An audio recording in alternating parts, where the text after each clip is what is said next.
شروع اللہ کے پاک نام سے جو بڑا مہربان نہایت رحم والا ہے۔ اگر آپ کے بال گرتے ہوں تو عورتوں کے لیے اللہ العزیز الجبار پڑھیں۔ اگر آپ کے سر میں خشکی ہو تو اللہ الکریم النار پڑھیں۔ اگر آپ کے سر میں مستقل درد ہوتا ہو تو اللہ القدوس السلام پڑھیں۔ اگر آپ کی بینائی کمزور ہو تو اللہ النور الباطن پڑھیں۔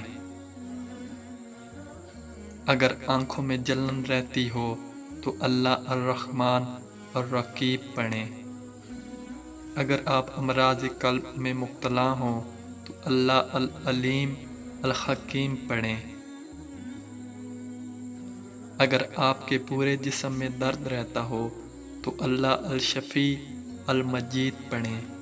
اگر سر کے آدھے حصے میں درد شقیق ہوتا ہو تو اللہ السلام المومن 40 بار عصر کی نماز کے بعد پڑھیں۔ اگر آپ کے جوڑ پٹھوں میں درد رہتا ہو تو اللہ الرشید المجیب پڑھیں۔